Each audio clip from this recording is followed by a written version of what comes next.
John and Rachel Romance Love Story, Episode 6. This time the color had completely drained from John's face. He looked at her in pure shock and could only manage to stammer, How did you know?" His voice trailed off. "Wait, you're saying I was actually the one who—" Rachel looked at him with a mixture of disappointment and disbelief. "Yes, how did you know? Tell me." Her mind was still fixated on that one point. She stared at him in shock. For a moment, John felt like she could actually read his thoughts. Rachel said coldly, "You're such a disgusting person." And here I was just guessing. Turns out I was right. John felt a little relieved to hear this. He let out a breath and tried to cool it down. "Oh, so it was just your imagination, Miss Rachel." He was back to his normal, confident self. "By the way, aren't you ashamed to have such cheap and shallow thinking?" Rachel raised an eyebrow and searched her face for a hint of shame. "Shame, why?" John replied boldly, his tone perfectly calm and unconcerned. "Marriage is not wrong." Rachel's tone turned serious. "Of course marriage is not wrong," she said sternly. "But to make dirty plans and use something as sacred as marriage to fulfill your cheap intentions? That is absolutely disgusting." She continued in a firm, lecture-like tone, but it had no effect on John. "And let me make one thing perfectly clear," she added, her voice cool now. "It's just your delusion if you think that I or my parents will ever fall into your trap. There is no way in hell that I will force you to marry me or otherwise." John had nothing left to say. By then, they had reached the market. Rachel went to a gift shop and got a nice gift for her friend, then bought a few things for herself. John walked by her silently the whole time, not saying a word. When they returned home, John went straight to his room with a sour mood. Meanwhile, Rachel, excited about it, went to show Nita Chachi her shopping. Shehzad Chacha was also present in the room. Rachel happily showed them everything she bought and enjoyed their compliments. After that, without missing a beat, she narrated the entire conversation she had with John, word for word, to the two of them. After chatting for some time, she said goodbye to him and left their room. Now it was time for Rachel to teach John a proper lesson.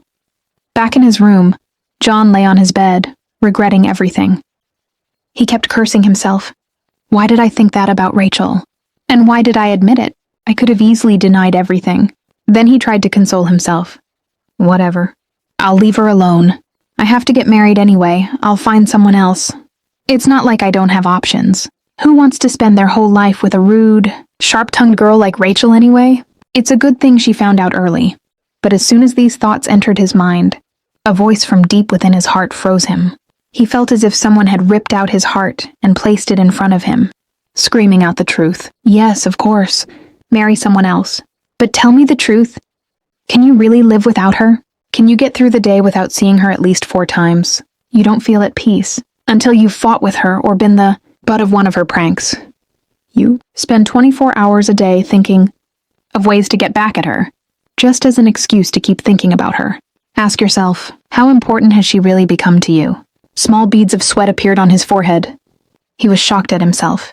In that one moment of realization, the truth he had been hiding from himself crashed down. He was madly, deeply in love with Rachel. The guilt hit him hard. He had thought so many terrible things about her without realizing how much she meant to him. He wasn't that kind of man who would feel guilty and then do nothing about it. He made up his mind right there. Tomorrow morning, he would go to her, apologize sincerely, and ask her to marry him with pure intentions and true love. If she still refused, a dark thought crossed his mind, because forcing her was completely out of the question now. He could never do anything against her happiness. He was still amazed at how in just a few minutes his entire world, his thoughts and his priorities had completely changed. Yet beneath all this shock, a strange joy filled him. A faint smile spread across his lips until he was stunned. His heart was beating in a completely new rhythm. He couldn't sleep anymore. Rachel had completely taken over his mind. He replayed every little thing. The way she walked, talked, laughed, even her mischievous expressions, over and over again. Her face was now permanently stuck in his imagination. Meanwhile, Rachel entered her room, immediately called her sister and told her the whole plan she had made, with her uncle and aunt to teach John a lesson. She also called her older brother, and explaining everything, requested him to convince Mom and Dad to support the plan. He happily agreed. Next was the most important part of the plan. She needed to get one more person on board.